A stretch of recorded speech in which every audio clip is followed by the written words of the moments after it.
A paz do Senhor Jesus, tudo bom? Deus venha abençoar você, sua casa, sua família mais e mais. Quero aqui trazer para você um despertamento, uma experiência espiritual que eu tive. E assim, quero colocar o nome desse despertamento de chamado. Tá? Qual é o chamado que Deus tem na tua vida? Para que Deus te trouxe? Para que Deus te chamou? Você sabe o chamado que Deus tem na tua vida? Porque muitas vezes você ora, você canta, você prega, né? Uma pessoa que leva a palavra, evangeliza, faz a obra de Deus. E Satanás, ele está de olho nisso, né? Ele está fazendo de tudo para te parar. Ele está fazendo de tudo para te estacionar. E eu me lembro que uma certa vez eu morava em uma outra cidade, não essa que eu moro hoje, e eu me lembro que eu estava passando por uma situação muito difícil, mas eu sempre preguei a palavra de Deus, sempre fiz a obra do Senhor. Onde Deus me mandava para fazer a obra, eu ia. Onde o Espírito Santo me tocava, ali eu estava fazendo a obra de Deus, pregando o Evangelho, testemunhando as maravilhas que Deus fez na minha vida, e de dia e de noite, fosse até de madrugada, se necessário, alguém me chamasse para fazer alguma coisa que tinha a ver com a obra do Senhor, lá estava eu, trabalhando, fazendo o ID de Deus, né? Buscando a face do Senhor e fazendo a vontade do Senhor. Então, sempre envolvida, né, na obra de Deus, sempre envolvida no querer do Senhor. Mas eu me lembro que uma certa vez eu passei por uma necessidade muito grande. Eu trabalhava com vendas e eu tinha ali uma pizzaria e eu fazia aquelas pizzas, né? Eu mesma vendia, tinha uma sorveteria. Mas houve uma época também que o meu negócio começou a fracassar, as portas parecia que começaram a se fechar. E eu comecei a entrar em declínio, comecei a entrar em dificuldades muito grandes. Nessa época eu tinha uma criança de 1 ano de idade, a minha filha, Raíssa. E eu me lembro que começou a faltar algumas coisas, porque eu tinha que pagar contas, né? Tinha que pagar coisas que eu comprava, né, para o meu negócio. E eu estava pagando e não estava vendendo, né? Estava pagando o que eu comprava, o que eu havia comprado, mas não estava conseguindo vender praticamente nada. E aquilo ali foi por muitos meses, né? 1 mês, 2 meses, 3 meses, 4 meses, 5 meses, só pagando e não recebendo nada de volta, porque começou a cair as vendas, começou a diminuir e eu continuando fazendo a obra do Senhor. Aí uma certa vez a minha filha deitada, né, dormindo no quarto assim, na caminha ali, e eu me lembro que eu pensei assim, bom, eu vou aproveitar que ela está, era a única filha que eu tinha na época, né? Eu vou aproveitar que a minha filha no ano de 97 para 98 isso, 1997 para 1998. Aí eu me lembro que eu deixei a minha filha assim dormindo, né? Aproveitei que ela tinha dormido e fui tomar um banho. Nisso que eu estou ali no banho, eu tinha deixado a porta do banheiro encostada, porque se ela acordasse, ela podia ouvir o barulho e saber que eu estava em casa, né? Aí deixei a porta do banheiro entreaberta. De repente eu ouço, né? Eu debaixo do chuveiro eu ouço a porta ranger, né? A porta abrindo lentamente. E eu ali, não parei, tomando banho. Eu pensei que fosse a menina, a minha filhinha, e eu comecei a cantar para ela ouvir que eu estava ali no boxe. Me lembro que, como não, a porta só abriu, né? O banheiro era um banheiro muito grande, né? Então o boxe assim, tinha uma divisória, uma parede. Então, para que eu olhasse lá para fora, onde eu estava ali a porta, eu tinha que ir para fora do boxe. Mas aí eu pensei comigo, né? Ué, ela não veio até aqui, não chorou, não fez movimento algum, não falou nada. Será que ela está me olhando? Aí eu ali lavando a cabeça, aí eu resolvo abrir os olhos, né? Procurando a minha filhinha. Quando eu olho, não era minha filha que estava ali. Era um homem com quase 1,90 m, um homem bem alto. E ele estava vestido com um blazer branco, uma calça branca, e ele tinha o sapato branco, e eu comecei a olhar de cima a baixo, e eu fiquei tipo assim meio paralisada, porque eu já sabia que não era coisa desse mundo, né? Eu já sabia que era espiritual aquele homem, todo de branco, anéis nos dedos, de ouro maciço, e quando eu olhei assim a fivela dos sapatos também de ouro, e eu fiquei observando ali lentamente aquele homem parado ali, me olhando. E era um homem muito... Pensa num homem que parecia um anjo, de tão bonito que era. O rosto muito bonito, a pele de criança, fininha, os olhos azul que parecia o céu, cabelo loirinho, mas aquele homem era uma coisa mesmo do outro mundo. Era perfeito, era perfeição ali na minha frente. Aí eu comecei assim a pensar, eu já sei quem você é, né? Porque a gente que Deus deu esse dom de visão, né? Esse dom de ver as coisas, né? A pessoa, quando Deus capacita para batalhas espirituais, essas coisas assim, ela já sabe quando a presença é boa ou ruim, quando é o diabo ou quando é Deus, né? Quando é coisa de Deus e quando não é. E eu me lembro que eu pensei assim, já sei quem ele é. Aí ele olha para mim, aí eu fecho os olhos e começo a tirar o sabão do corpo para sair logo dali. Aí ele fala assim para mim, oi Andréia. Olha só, oi Andréia. E eu ali me lavando, aí ele diz assim, eu vim te fazer uma proposta. E essa proposta eu quero ser direto, não quero ficar dando volta, quero ser direto com você. Essa proposta tem a ver com dinheiro. Eu vim te fazer uma proposta de te dar muito dinheiro. Dinheiro não vai faltar na tua vida nunca mais. E eu ali, me lavando, tirando o sabão e já procurando toalha para sair. E ele em pé assim na porta do boxe.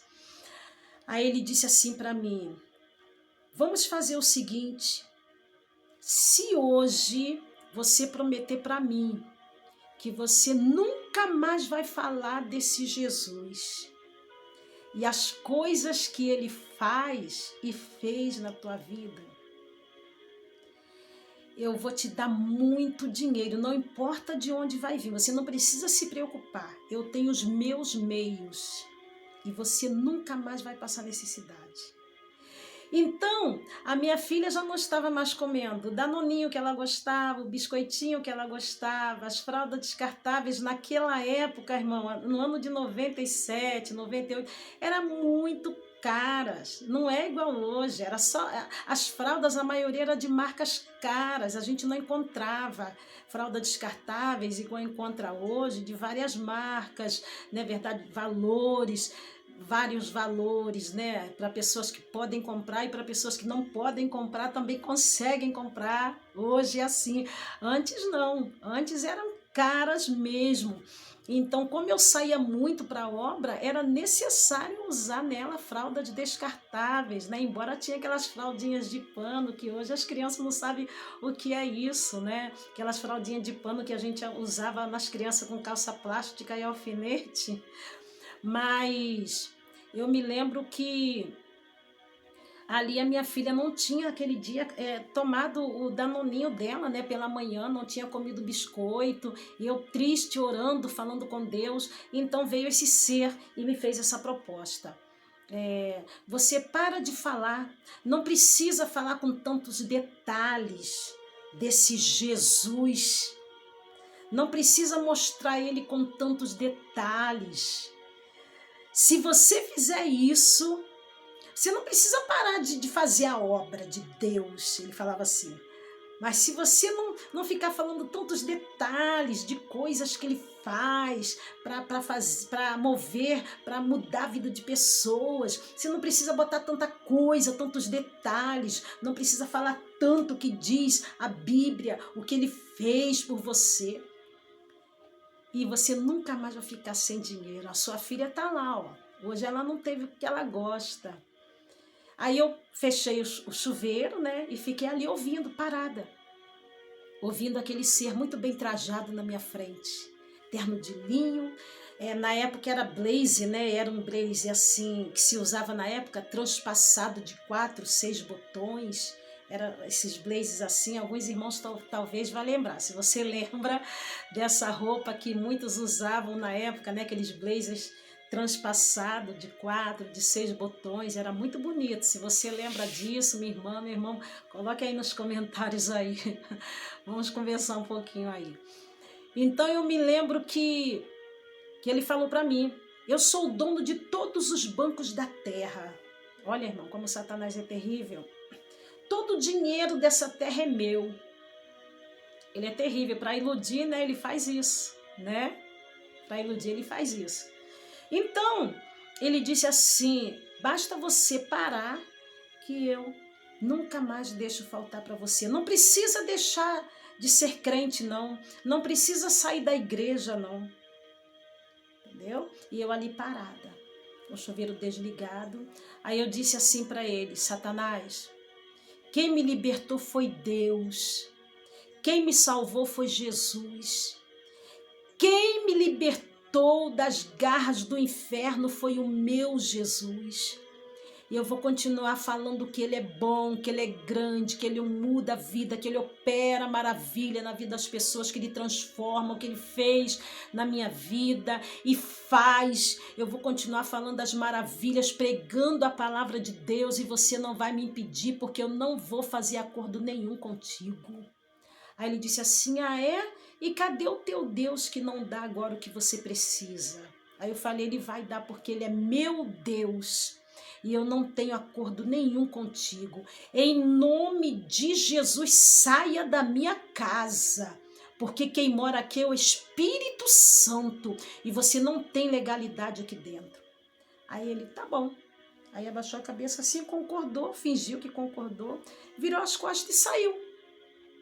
Eu comecei a chorar. Comecei a orar e falar com Deus: Senhor, Satanás veio aqui para jogar na minha cara. Mas eu sei que o Senhor é Deus e eu vou continuar fazendo a tua obra. Irmãos, saí do banho, troquei de roupa, fui para o quarto, dobrei o joelho. Falei: Senhor, eu não tenho mais alimento, não tenho mais mantimento nos armários. E eu creio no teu poder. Irmão, passou uns 10 minutinhos, alguém bateu no meu portão. Eu fui lá abrir. Era um amigo que de vez em quando ia lá em casa. Era muito difícil. Aí ele disse assim: eu estava no Rio e Deus falou para mim. Eu estava no meu trabalho, lá no centro do Rio. Deus falou para mim: larga tudo agora, vai ao banco, saca tanto em dinheiro, coloca no envelope, leva e entrega para a Andréia. E ele fez, quer dizer, Satanás já sabia que Deus estava trabalhando, né, há horas atrás, então ele foi lá em casa fazer essa proposta antes que o irmão chegasse a mandato de Deus. Aí ele pegou aquele envelope do bolso e entregou na minha mão.